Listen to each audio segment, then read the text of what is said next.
My grandmother told me that come, I'll take you out and we'll buy you some chocolates. I do remember I was around 6 or 7 years old and being taken to Bindi Bazaar. And I was wearing a dress that day because my dress was lifted. Something sharp, I know, cut me. You hear so many different reasons. Most common, of course, is that it leads to too much promiscuity.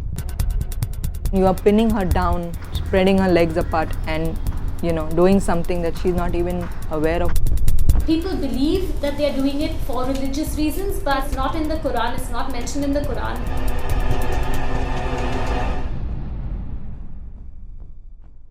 Imagine being taken to a dark, decrepit building. Imagine being pinned down on the floor. Imagine your underwear being taken off. Imagine seeing a knife being heated on the gas stove. Imagine the hot knife slicing your clitoris. Imagine young girls shrieking in pain. The cruel practice of female genital cutting or female genital mutilation is not happening only in faraway Africa. It's not just being practiced in tribal societies. Young girls aged 6 and 7 are regularly being cut right here in India. Mumbai abounds with untrained midwives who continue to scar young girls from the Bohra community. For long, FGM or Khatna, as the Bohras call it, remained a well-kept secret, a taboo, a subject never to be discussed. But now some women, also victims at the hands of a Bohra tradition, have chosen to speak out. Here they are, speaking out on camera, perhaps for the first time, of how they were lured by their mums and grandmums only to be betrayed. My grandmother told me that come, I'll take you out and we'll buy you some chocolates and stuff. So I happily went with my grandmother and she took me to Bohri Mohalla. That's where a cluster of Bohras stay in Bombay. And we went into this dark, decrepit building. And then we went into an inside room where the curtain was drawn. And she told me, lie down. And like an obedient child, I lay. And then my grandmother was holding me, holding my hands. And there was this other woman, an oldish kind of a woman. And she pulled my pants down. And I started crying. And my grandmother told me, don't worry, it's very quick. You'll just get over in a jiff. And that woman also told me, very quick it's going to happen. And she did something which was extremely painful. I shrieked in pain. I don't know what it was, but what I experienced was a sharp shooting pain. And then she put some black powder there.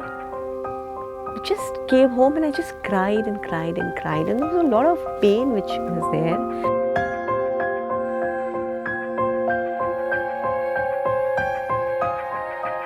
Arifa is a young, articulate journalist. Like most women in the approximately 2 million strong Bohra community, Arifa too was cut. You hear so many different reasons from different women about why it's done.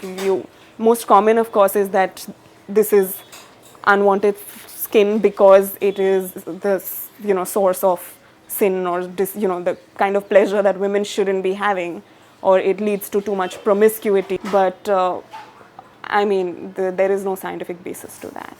It's steeped in patriarchy, and it's the belief that a woman's sexuality has to be curbed. And if you want fidelity and if you want the marriage as an institution to hold up, the woman has to be cut so that she is not going to go astray.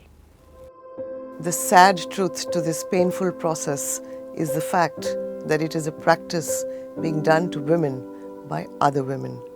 Most women we spoke to initially blamed their mothers till they realized they too were victims of the same mindless tradition. Of course, the first target of my anger was my mother, because she took me. But I'm very clear now that it wasn't her fault as an individual, because this is a very systemic practice. Some women deal with the childhood trauma by just blocking it out completely, psychologists told us.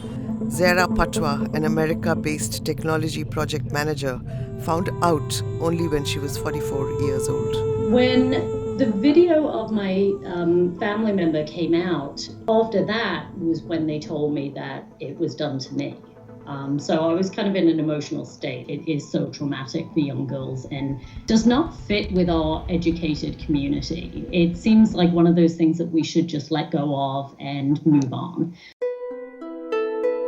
Shahida, a public health professional, was protected by her mother, a child rights lawyer based in Canada. She was lucky to escape being put under a knife, but is struggling to understand why her community betrays its daughters. I'm not able to explain to myself why. It is quite contradictory. It's just so ingrained in culture, and therefore you just unquestioningly do it just so that you can be a part of the community. If you openly declare that, I didn't do this, or I'm not going to do it to myself or my daughters, then the backlash could be considerable. Insya Walla, a filmmaker and child rights activist, was also lucky to escape. Her mother put her foot down after her older daughter was taken to one of those dark, decrepit rooms by an aunt. But Insya still feels cut in so many different ways.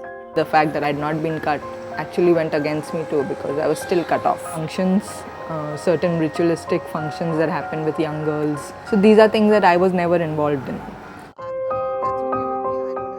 Boston-based Maria Tahir is pursuing a career in social work and domestic violence because of her own personal experience. Would you say you're